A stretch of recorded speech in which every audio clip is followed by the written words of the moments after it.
Hello, my name is Matthew Cooper, and I'll be talking about professional dispositions for instructing and for teaching. And we'll see where this goes.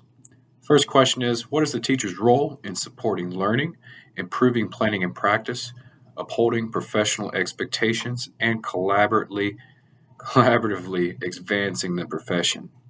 So the way I see it, the teacher's role is paramount when it comes to a child's education. Like he or she is the primary education provider, and therefore I should see myself as such, and be willing to hold myself to those high expectations, so that I can be the best that I can be for my students. And I understand that I'm not perfect, and so I'm always should always seek to improve planning and practice. Like be willing to learn, to be teachable myself as I also teach students, and for upholding professional expectations. Like that's very important because sure, we may obviously we'll make connections with different students, but at the end of the day, like we're still their teacher. Like we still have a code of conduct of which to carry ourselves, and so we need to make sure that we protect ourselves in that matter, and with professionalism is very important. And of course, when it comes to improving and being professional, it's always great to work with others. I feel like with anything in life, we just can't do life alone, and that also comes to teaching and make myself teachable and to be willing to learn from others, such as other PE teachers that I work with, as well as others who have retired and have much wisdom to bestow upon me. So, next question is: what dispositions do I currently possess that would make me a successful teacher, and what do I need to work on? So, after looking through it, I know that some of my strengths as dispositions would be high expectations, professional conduct, reflection, honesty, compassion, and some that I would need to work on would be the others, like respect for diversity, fairness, curiosity, advocacy, dedication. It's not to say that I'm weak in those things. Like when it comes to honesty, like sometimes I can be too honest for my own good, but of course, I want to hold myself to the high expectations, like that was just mentioned then. And so it's very important that we fine tune our strengths and improve upon our weaknesses.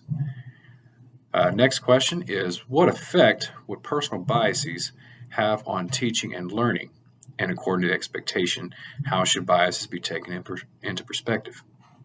Well, we're people, we're human. We do have our own inclinations, and unfortunately, we are prone to biases. I know that with teachers, like we may show favoritism to some students over others, and as easy as that is, that's just not fair. That's just not ethical.